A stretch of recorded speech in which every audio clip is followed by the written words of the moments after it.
Empecé a recibir agresiones a partir de prácticamente el primer año de relación con esta persona. En todo ese momento, él me desnuda, me amarra, me achililla, me rapa el pelo, me rapa las pestañas, me escupe, me orina, me echa gasolina encima y me decía, no grite, porque si usted grita, la mato. Que esas mujeres que me escuchen salgan de ahí y vean lo maravillosa que es la vida después de. No nos merecemos estar ahí, merecemos seguir adelante, caminar con la frente en alto y brillar.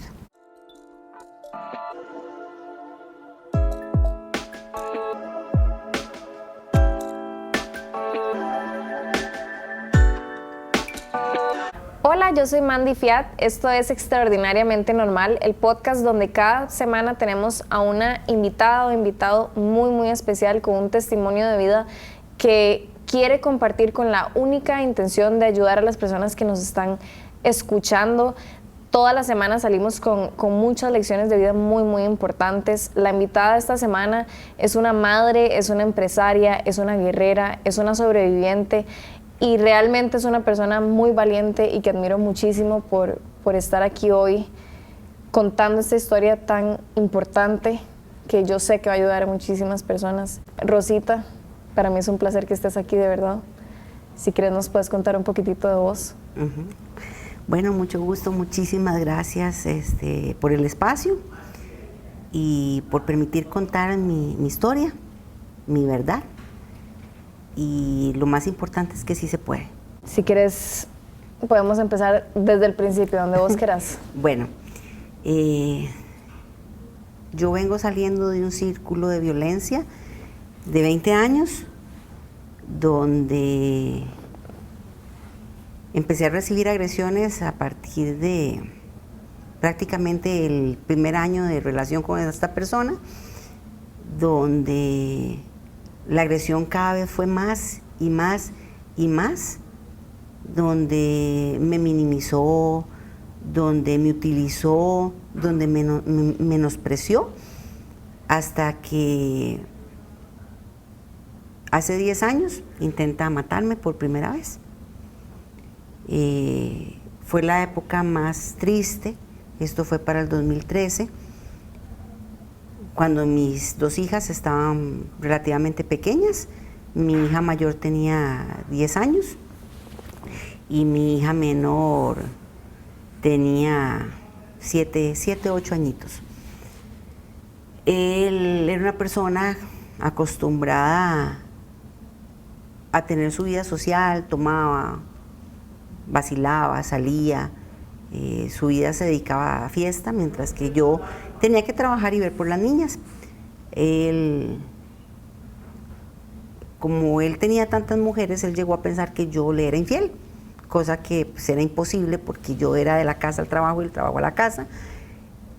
Y decidió un día de tantos torturarme.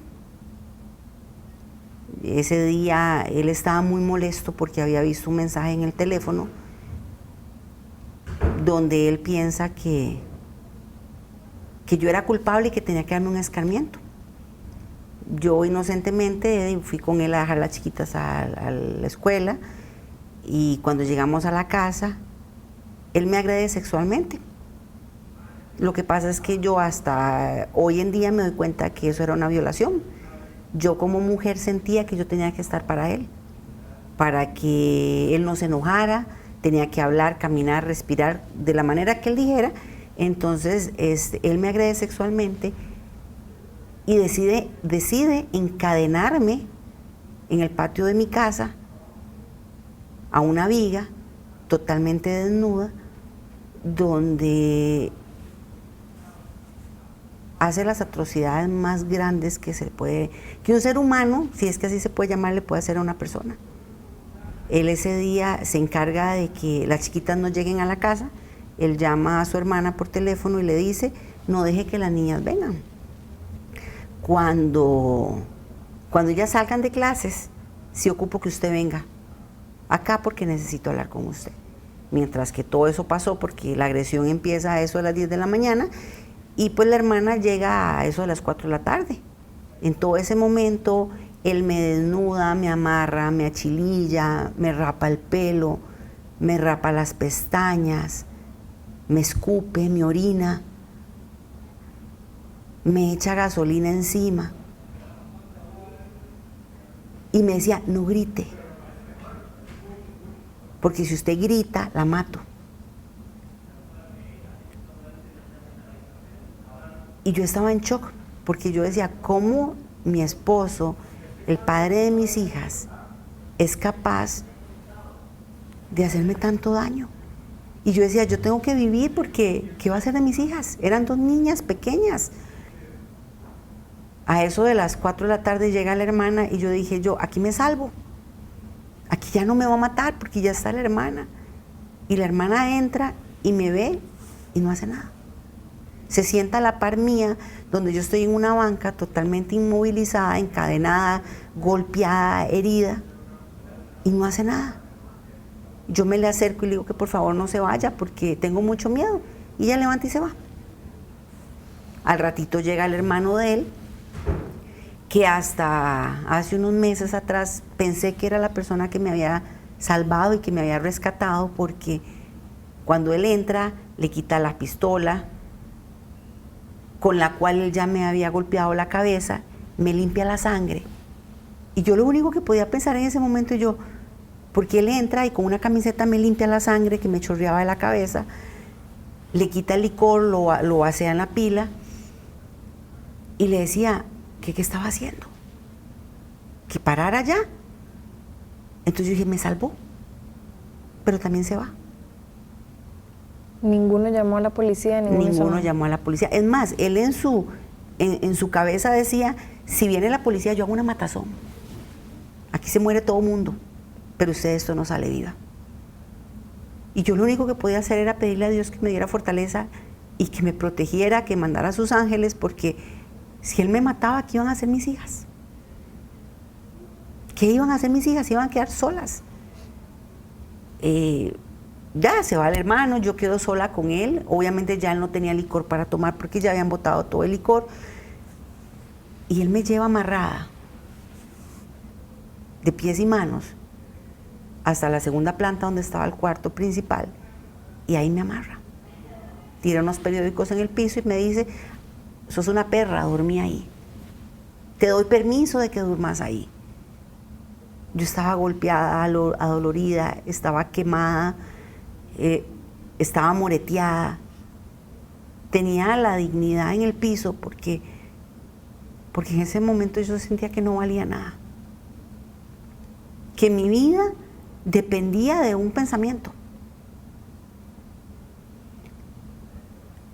A como pude, aunque estaba amarrada, me estiré todo lo que pude y cogí un celular. Pero mi impotencia era tan grande que yo decía, si pido ayuda, él me mata. Yo no podía llamar a la policía, entonces llamé al hermano de él y le dije, por favor, venga, suélteme. Yo le juro que yo cojo a mis hijas, voy y las busco porque yo sabía dónde estaban y yo me desaparezco. A los pocos minutos yo oigo donde se parquea el carro afuera y donde lo llamaban, pero él no se despertó. No entraron a la casa, no me soltaron. A eso cuando está amaneciendo, él se despierta como si nada hubiera pasado. Y me dice que me vaya a vestir, que nos vamos a ir a resolver la situación a la finca. Y a mí no me quedaba más que obedecer, porque ya yo había visto lo que él como ser humano era capaz, y lo único que yo necesitaba era ver a mis hijas. Entonces, cuando yo voy al baño de la primera planta y me veo con todo mi pelo así corto, rapado, sin cejas, sin pestañas, y que en cuestión de una hora me van a traer a mis hijas, trato de arreglarme. Me tuve que rapar mi cabeza por completo.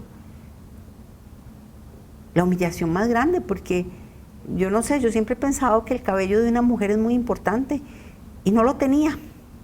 No tenía cejas y mis hijas me iban a ver. Entonces me sobremaquillo, me visto de manera que no me vean los golpes. Cuando abren esa puerta y entran mis hijas, mi hija mayor se da cuenta.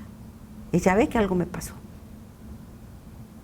Y a partir de ese momento, hasta en noviembre del 2022, se me echó en cara esa situación todos los días. Y me tocó adoptar una clase de vida donde yo decía, tengo que hacer lo que él dice para que no me mate. Porque le tenía pánico, le tenía miedo. Si él quería tener relaciones conmigo, tenía que hacerlo. Si él quería que no durmiera, no dormía. Si él necesitaba que consiguiera plata, conseguía plata.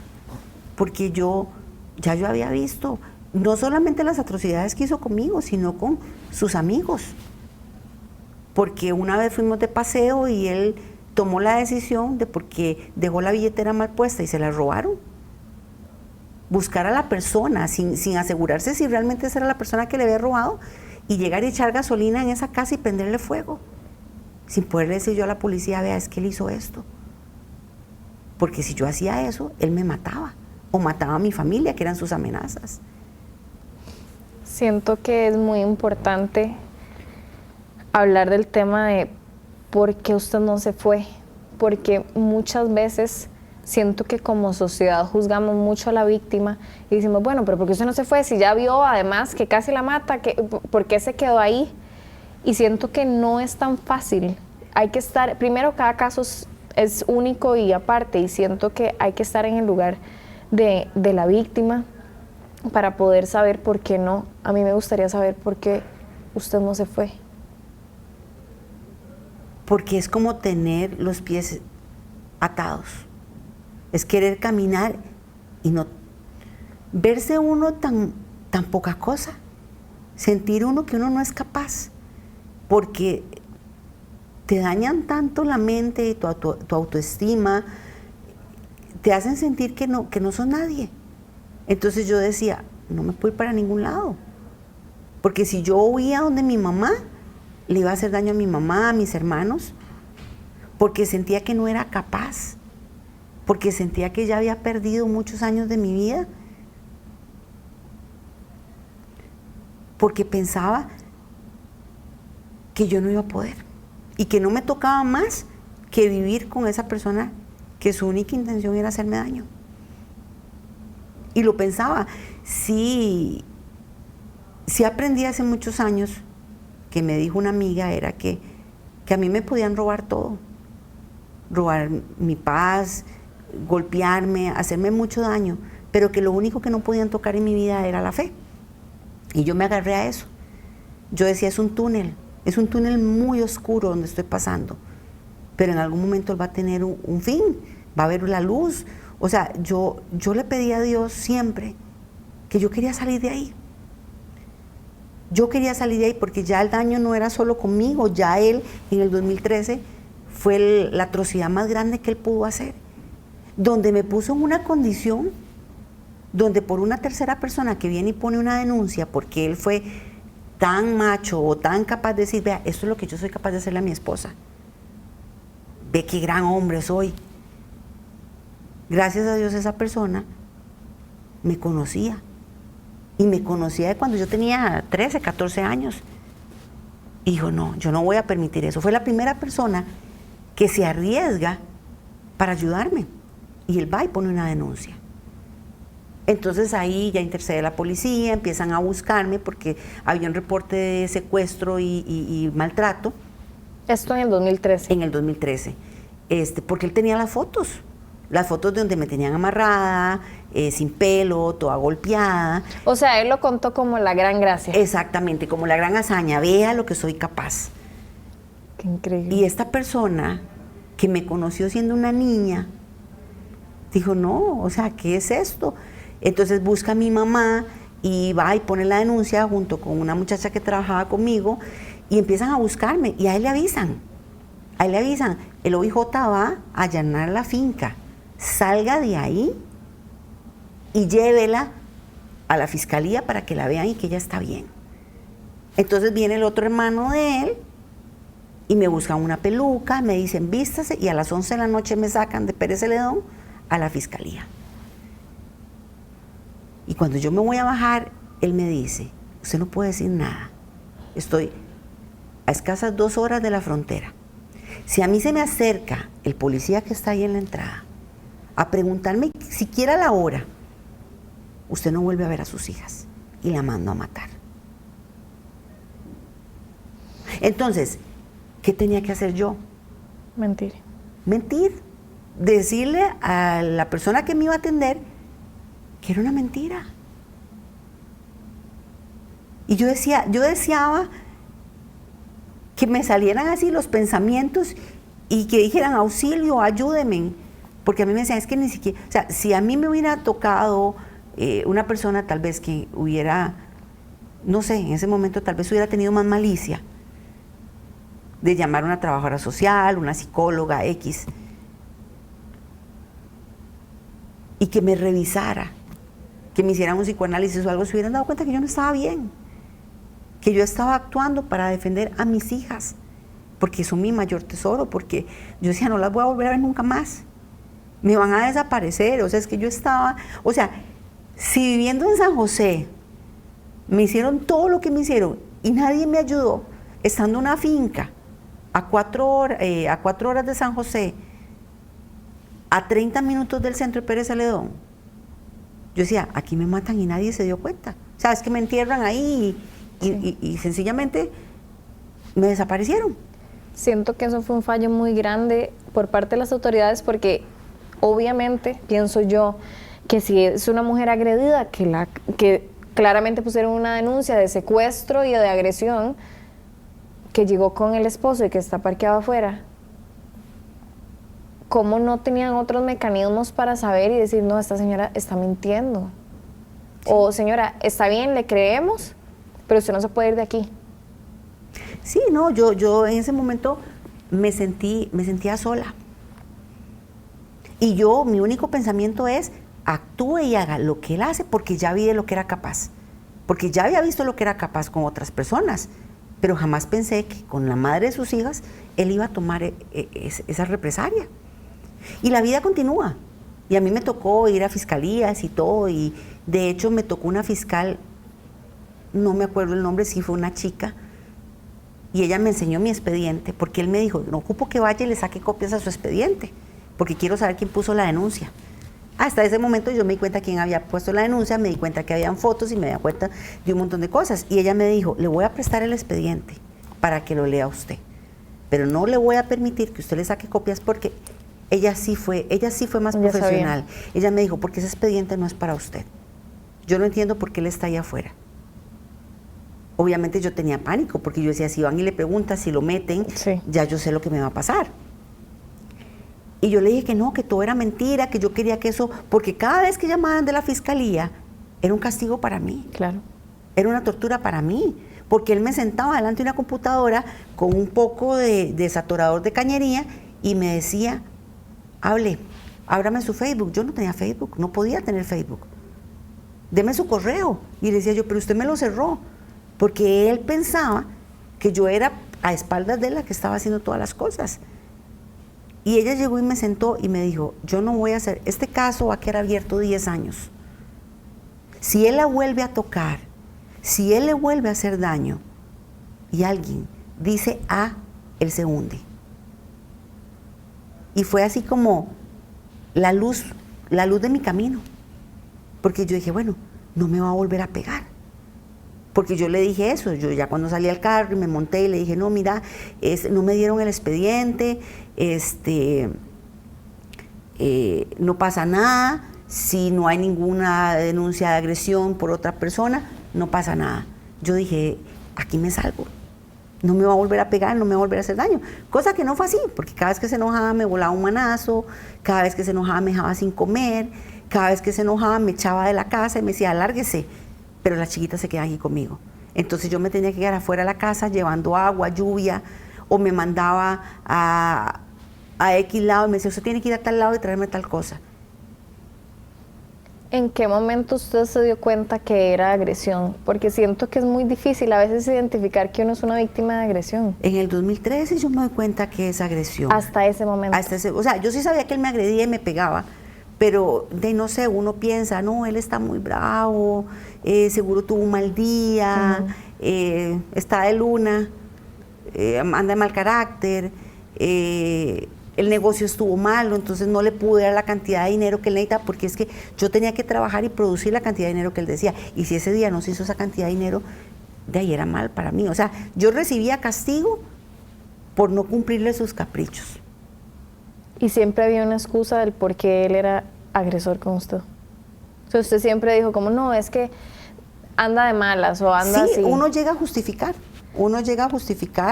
toda esa situación, porque realmente sí lo hace sentir a uno culpable. Sí, él volvía las cosas hacia mí. Entonces, hoy me enojé y quebré todas las cosas de la casa porque usted hizo una comida que a mí no me gustó. Hoy me enojé porque el perro agarró y se comió el control remoto, porque usted lo dejó mal puesto.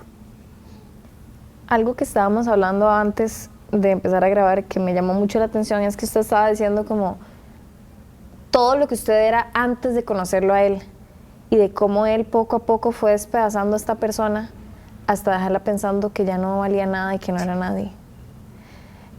Y siento que es algo muy común. Estuve investigando un poco sobre el tema de la violencia doméstica y de cómo van bajándole a uno la autoestima y a veces uno no se da cuenta, pero comentarios como no puede salir con esa nagua, no me gustan sus amigos, enséñeme su Facebook, todo lo que usted acaba de decir, que son cosas que tal vez uno dice, los celos, también a veces hay mujeres que dicen que les gusta más bien que los hombres sean celosos, todas esas cosas vienen siendo agresión, todo lo que sea tratar de tener control sobre la vida de la otra persona y no permitirla avanzar. Y siento que es mucho de lo que usted está hablando, como todo el control que él tenía sobre su vida, la plata que usted se ganaba, se la tenía que dar a él, y él hasta controlaba cuánta plata tenía que ganar usted y traer a la casa, y todo eso obviamente va bajando la autoestima y termina, desgraciadamente. No, y llega uno a creer que sí, porque yo realmente no me daba cuenta. Él me decía a mí, a usted la gente no la suma ni la resta, a usted le hablan porque usted es esposa mía.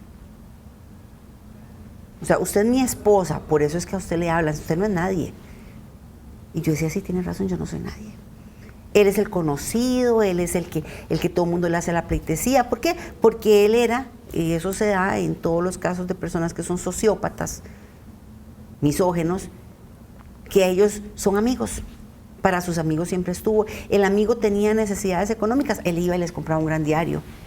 Venía Navidad, él hacía la gran fiesta de Navidad para los chiquitos pobres.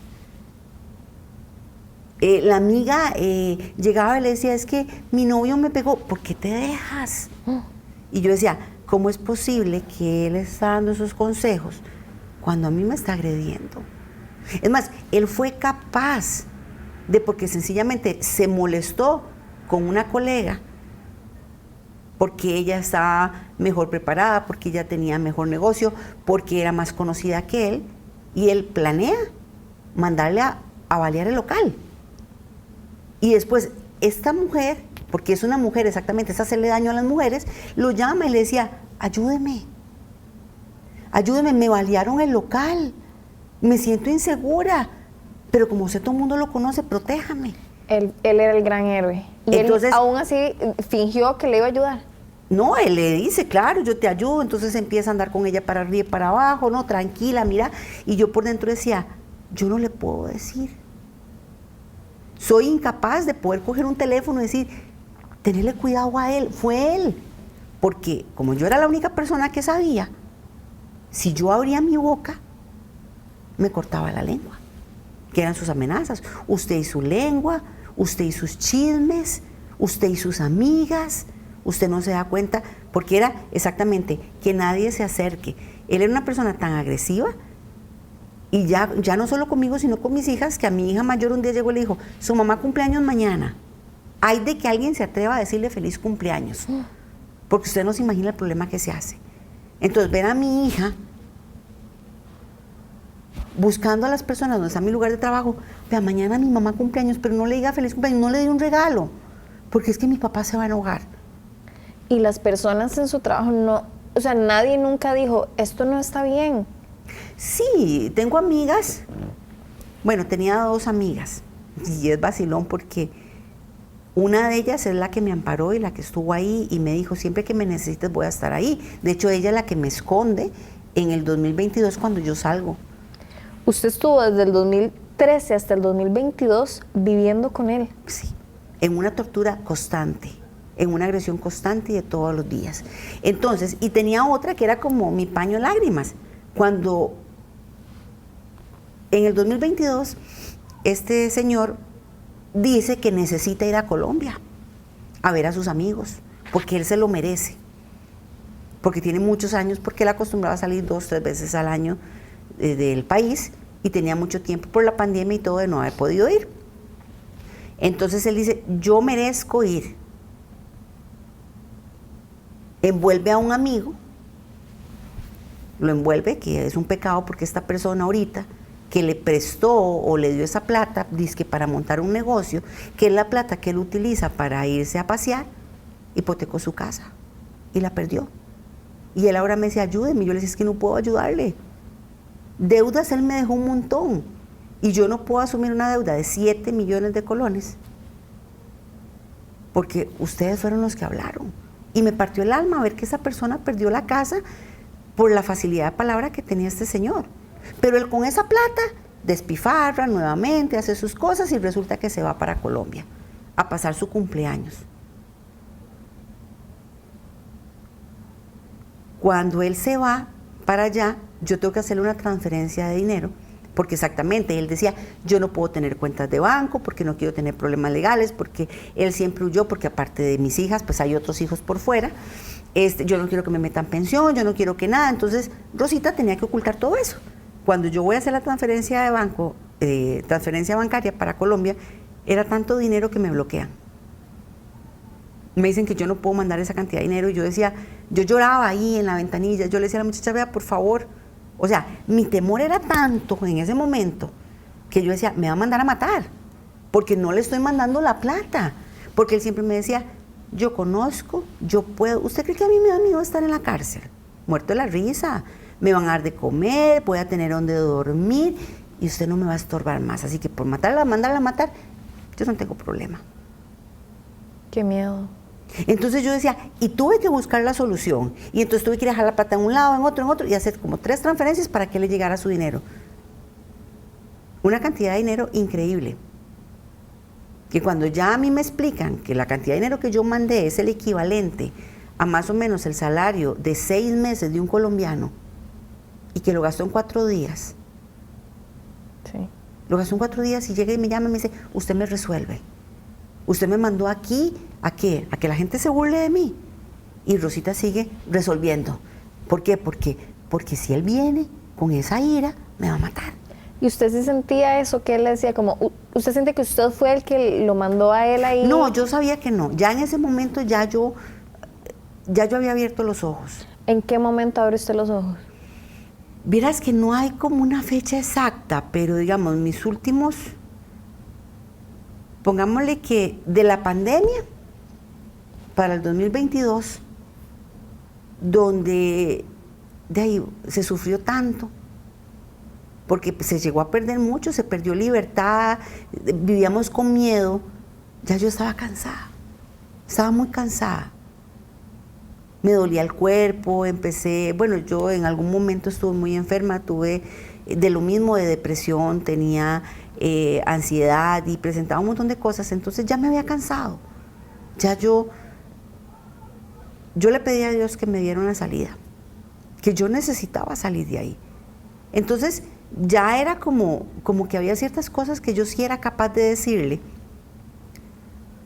muy dulcemente, porque siempre, de hecho eso lo aprendí con la psicóloga, de que yo minimizaba, él me gritaba, yo le decía, mi amorcito, no, mire, por favor, y siempre con aquel tono de voz más bajo, porque yo decía, sí, porque yo decía, si yo le levanto la voz, me va como en feria.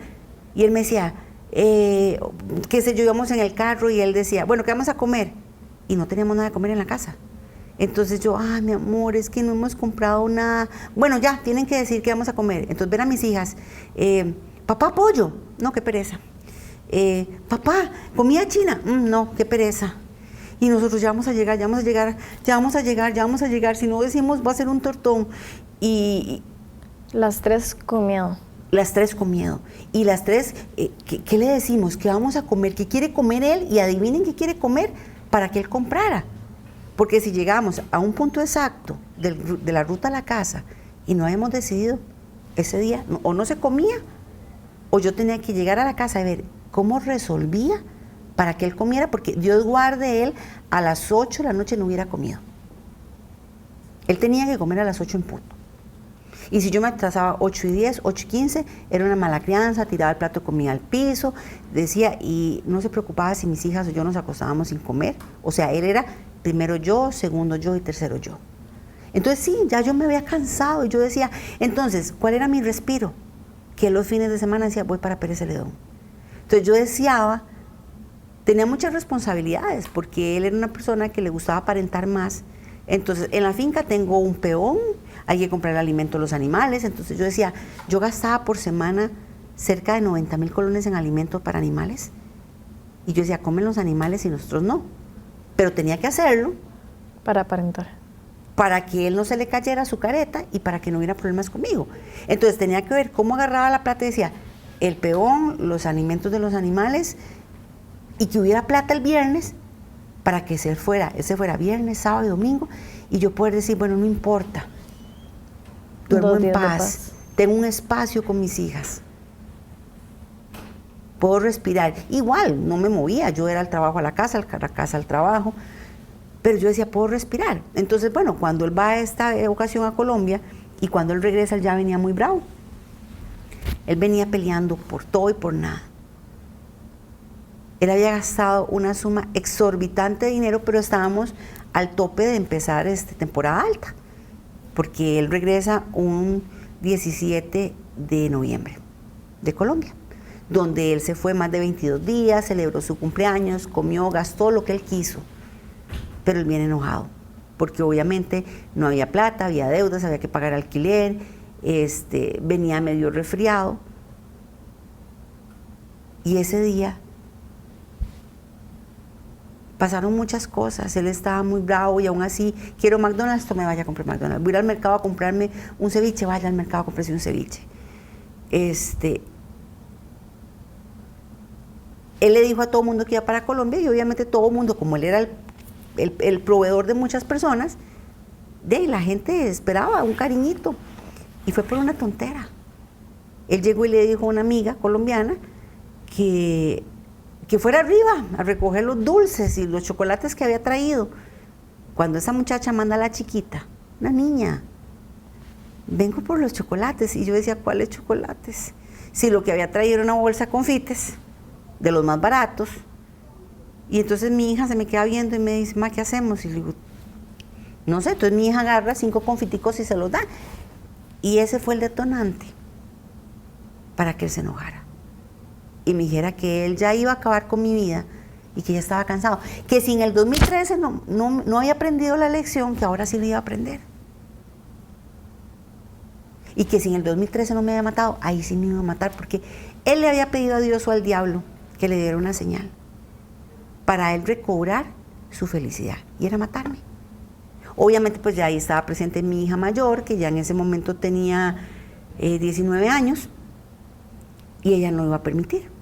Estuvimos desde las 4 de la tarde hasta las 8 de la noche en el negocio, él gritándome, humillándome. Había una cámara grabando, que es la cámara del negocio, estaba un empleado.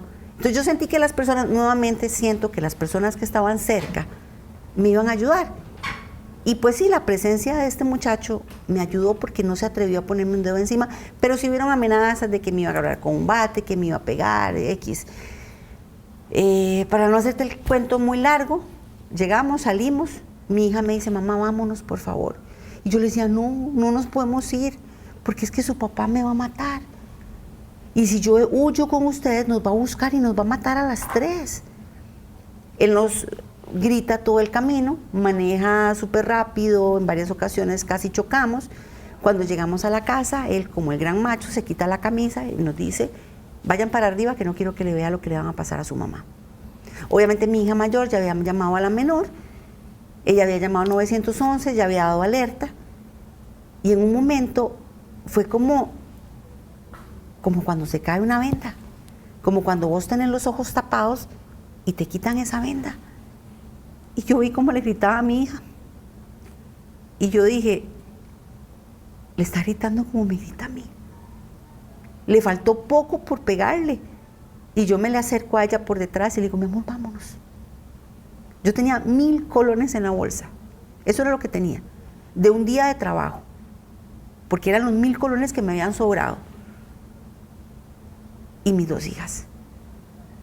Entonces, mi hija es estudiante de medicina y ella dice, tengo que dejar todo, pero voy por mi computadora porque quiero seguir estudiando. Porque ella, mi hija, desde los 12 años trabaja y es la que se terminó de costear sus estudios y es la que se paga su universidad. Entonces ella coge la computadora y cuando ella sube a la segunda planta, coge la computadora y viene, el papá me tiene arrinconada con mi hija menor, que en ese momento era menor de edad, y donde él me va a pegar, mi hija, y todavía a veces hablamos de eso, ella dice, ma, yo no sé en qué momento yo cogí. Mi hija menor tiene muchos rasgos de Asperger. Entonces ella colecciona piedras y colecciona muñequitos, y había una piedra y mi hija la agarra. Y ella agarra esa piedra y se la tira al papá. Donde yo oigo, porque yo no veo, yo tengo la visión completamente cerrada, la cara de él, protegiendo a mi hija menor que está al frente mío, porque digo, me le va a pegar. Donde yo oigo así como que un coco cae en el piso, yo me asusto y es donde recapacito y la veo ya con la piedra. Entonces yo brinco al frente de ella y yo me pongo adelante porque yo dije, me la va a matar. Y donde yo me le pongo al frente y él levanta la mano, mi hija reacciona y le pega en la frente. Sí. Ahí él empieza a sangrar y nosotros salimos. Yo no sé, como le digo, mi hija menor tiene muchos rasgos de Asperger, no podía dar la dirección de la casa, pero dio señas. La policía nos andaba buscando y ahí es la primera vez donde veo que sí hubo apoyo, porque la policía nos agarra, nos lleva, ponemos la denuncia, nos pone en protección y aún así yo decía, ya salí. Una amiga me recoge, me recibe en su casa, al día siguiente voy y trabajo con mis hijas. Llega una denuncia de parte de él hacia mi hija por intento de que lo iba a matar según él y empieza una persecución a seguirnos y ese miedo, pero hubieron muchas personas, estuvo el INAMU, estuvo la fiscal que nos atendió y todo un proceso que estamos ya por terminar porque se hizo un juicio en lo cual tuve mucho respaldo de verdad del Estado. Entonces sí se puede confiar en las leyes. Si hay leyes que nos protegen, que están pendientes de uno. Me dieron algo increíble que yo no sabía que existía, que era un botón de pánico. Entonces yo tenía mi botón. Qué interesante. Y yo no sabía que eso existía. Entonces uno lo anda y en el momento que a mí me pase algo, yo lo estripaba. Y si yo no contestaba la llamada telefónica, inmediatamente la policía se presta ahí a la par. Me ofrecieron un albergue, yo obviamente pues no quise porque yo quería que mis hijas tuvieran su vida lo más normal posible, que pudieran seguir yendo al colegio, que pudieran ir a la universidad, que pudieran seguir sus actividades y que tuvieran una vida que nunca habían tenido, porque mi hija con 19 años no podía salir, porque mi hija, la pequeñita, en un proceso de colegio, no era libre. Y empezamos a partir de ahí, a pesar de que estábamos viviendo una historia de terror, porque vivíamos con miedo, a ver una luz en el camino. Sí. Ahorita en enero se empezó el primer juicio por violencia doméstica. Fue muy frustrante darse cuenta que las leyes en Costa Rica tienen que mejorar porque hay delitos que caducan, que llegan y prescriben. Entonces, a pesar de que habían 14 cargos sobre él, porque en el momento que yo denuncio, se activa aquella denuncia que la fiscal me dijo, dura 10 años. El día que yo pongo la denuncia penal, estábamos a un día de cumplir los 10 años. No. Entonces ellas corrieron tanto, lo detienen prácticamente inmediatamente y a partir de ese momento él empieza en una prisión preventiva en la cual ya él ha estado detenido pues año y 6 meses y ahorita pues le dieron una condena de 14 años donde le quitan el año que tiene detenido y pues estamos esperando porque obviamente él tiene el derecho a la apelación y está apelando la sentencia. ¿Qué aprendí? Aprendí que la familia de él no me ayudó. Aprendí que estuve sola. Aprendí que sí se puede. Que aunque me robó 20 años de mi vida, que me dejó pensando que yo no era nadie y que yo no valía y que yo era fea y que por más que me esforzara era la mala madre, la mala hija, aprendí que sí se puede y que no lo fui, que siempre fui una gran mujer. Y me alegra haber podido proteger a mi familia. Le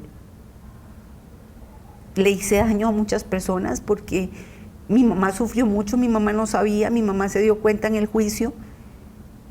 Le pedí disculpas a mi hermano menor porque parte de lo que él había vivido y el desamor que él tenía era porque él decía, nadie es capaz de rescatar a mi hermana de donde está.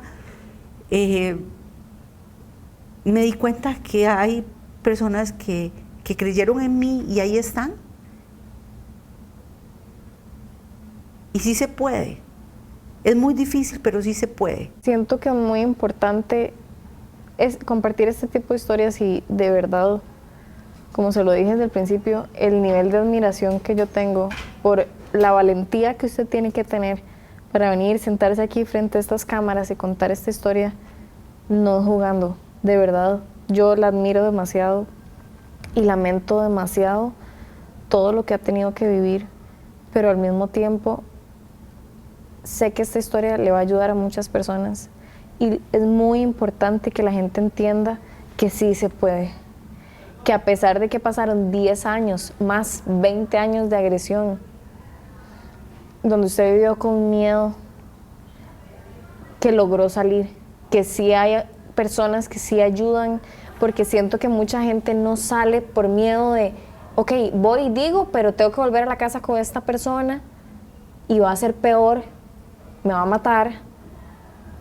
Y es importante saber que sí hay entidades que ayudan y que protegen a las mujeres y a los hombres, porque también hay agresión hacia los hombres, y que también siento, y es muy triste, porque como pasó la primera vez que usted fue y que no pudo decir nada, pasa también eso. Entonces, qué importante saber que sí se puede, que hay maneras de hacerlo, y también hay veces que hay que saber cómo hacerlo. Y ahorita siento que con la herramienta de internet es un poco más fácil buscar qué entidades le pueden ayudar a uno. A mí me encantaría que usted pudiera, si de todo lo que usted ha vivido, aparte del sí se puede, que ya está súper claro, alguna lección, algo que usted le quiera decir a las mujeres que pueden estar en esa misma situación que usted estuvo. Es importante que se den cuenta de que no cambian.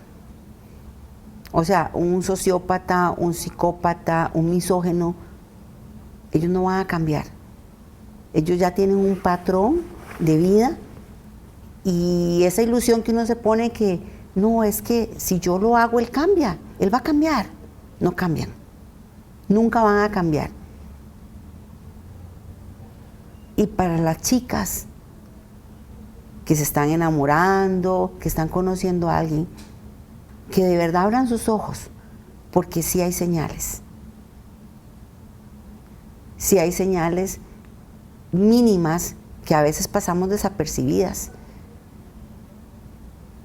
Un hombre no tiene por qué levantarte la voz, un hombre no tiene por qué pedirte que cambies, que no te pongas, porque así empiezan con pequeñas cosas, hasta que te envuelven de una manera tan fuerte que ya estando ahí cuesta. No es imposible, pero entonces a esas personas, esas muchachas que están empezando a conocer a alguien, que de verdad sean muy exigentes. Nadie tiene que maltratarlo a uno, nadie tiene que menospreciarlo ni ponerle el pie encima. Y a esas mujeres que hoy están viviendo y están ahí en el ojo del huracán, buscar ayuda, porque sí la hay y no van a cambiar. Entonces, si uno se queda esperando, van a cambiar, es donde uno corre más peligro. Porque no, una persona no cambia. Una persona enferma mentalmente por agredir, porque es que nadie tiene derecho a agredir a nadie. Nadie es más que nadie. Sea en el caso de las mujeres o sea en el caso de los hombres, nadie tiene que agredir a nadie. Entonces, a lo mínimo que uno sienta que no me gusta, que está esa piedrita ahí, mejor dar la vuelta, que la vida le tiene cosas muy lindas más adelante. No hay que correr, porque yo entregué mi vida de joven, perdí 20 años y hoy con 46 años puedo decir que soy feliz.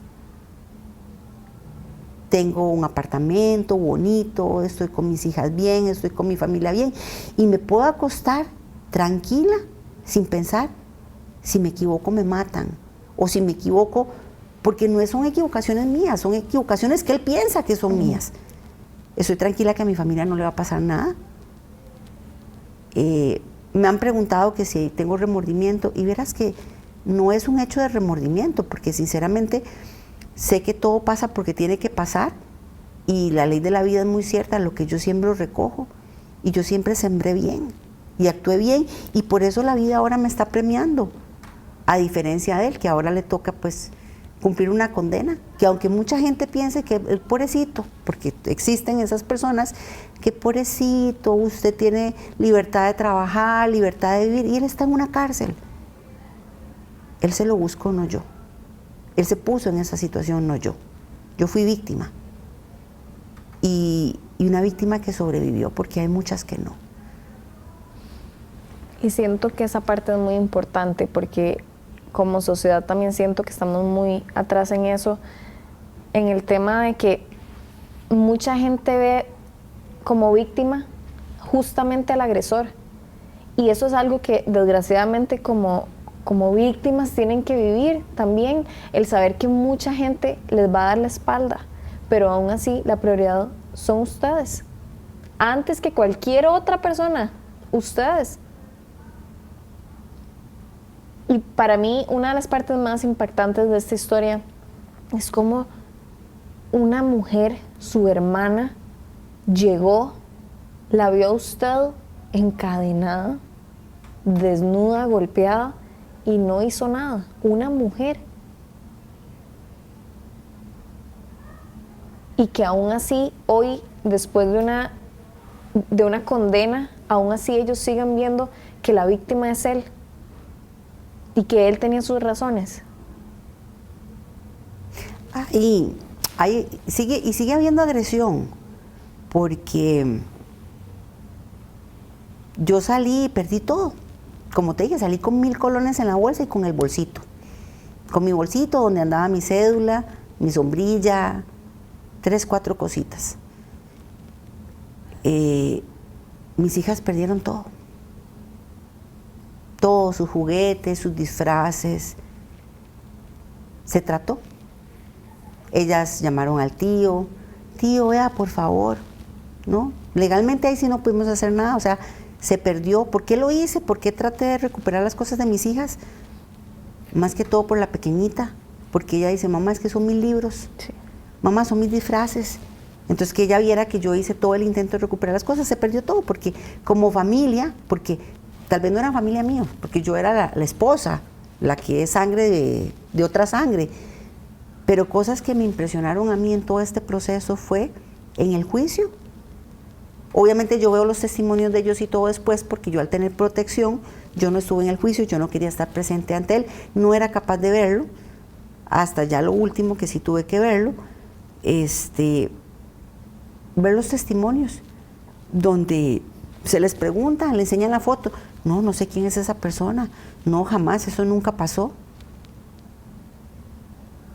No, o sea, yo era la mentirosa, yo hice todo este espectáculo exactamente porque quería hacerle daño a él. ¿Qué me impresionó? Cuando a ella le enseñan la foto y le dicen, el día que usted fue a la casa de su hermano y su cuñada, y usted la encuentra en esas condiciones, no, yo no sé quién es esa persona en la foto. Y ella sabía que era yo, porque ella estuvo ahí a la par mía. Es increíble. Entonces, en ese momento, eso fue en febrero de este año, yo me doy cuenta que ellos no me ayudaron. porque yo pensé que ellos me habían ayudado. Yo les agradecía el estar viva, porque yo dije, llegaron en el momento preciso, le quitó el arma, pero no era solo quitar el arma. Y lo más triste es que el hermano es abogado. ¿Fueron cómplices de él? Y hoy me doy cuenta que sí, cómplices. Fueron cómplices. Porque me hubieran... Yo entiendo el punto de que son hermanos y que se tienen que apoyar. Y yo hablando con mi mamá, yo le decía, mamá, si yo viera a mis hermanos en una situación de esas, yo misma voy y los entrego a la policía. Es que aunque sean mi sangre... No está bien. No está bien. Entonces no está bien que tapemos eso. No está bien que aceptemos ver a la vecina con el ojo lastimado o verla golpeada sin preguntarle, ¿ocupas ayuda? Aquí estoy. Y a lo que voy con eso justamente es, ¿qué podemos hacer nosotros como sociedad? ¿Qué le hubiera gustado a usted que hicieran sus vecinos, sus compañeros de trabajo, sus cuñados? ¿Qué es lo que uno puede hacer si uno ve a una persona que está viviendo lo que usted vivió? Ayudar. ¿Cómo? Ayudar, porque yo le digo una cosa, yo veo o yo escucho que a mi vecina la están lastimando, yo no voy y toco la puerta y pregunto, yo llamo a la policía de una vez. Sí. Yo llamo.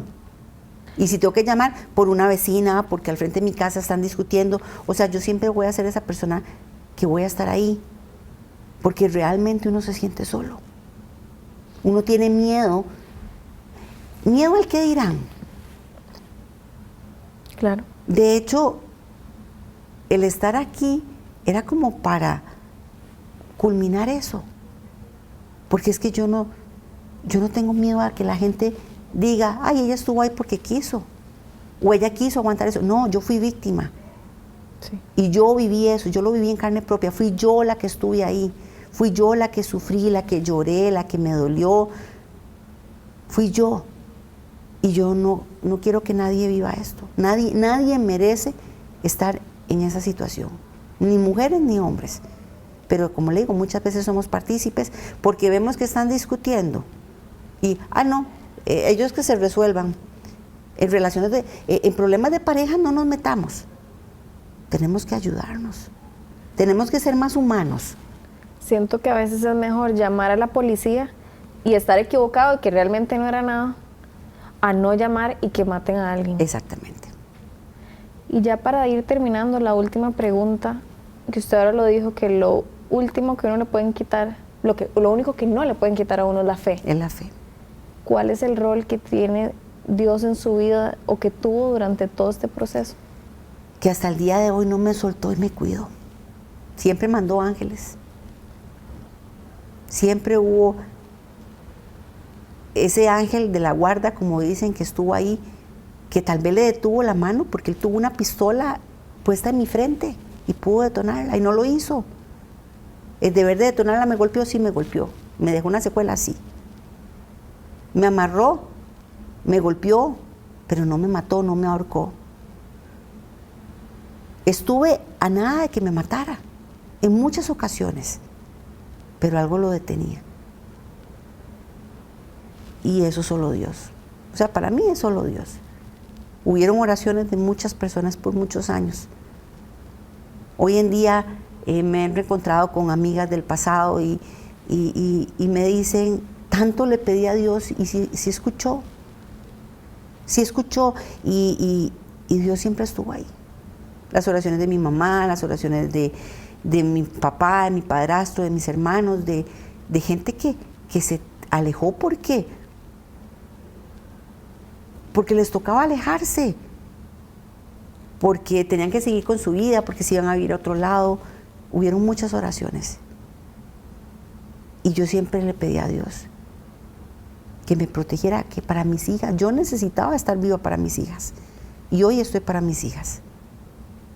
Para verlas felices, para ver lo maravillosas y grandes mujeres que son. Y espero vivir un montón de tiempo más para ser feliz con ellas. Muchísimas gracias, Rosita, de verdad. Como ya lo dije, para mí es un honor, un placer, y el sentimiento de admiración que yo tengo por usted es totalmente honesto y sincero. De verdad, muchísimas gracias.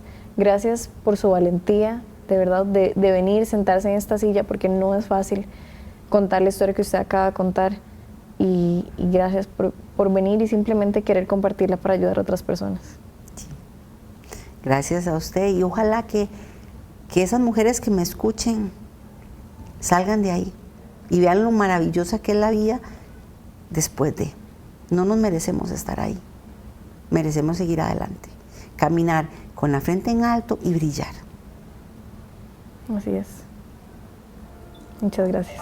Listo.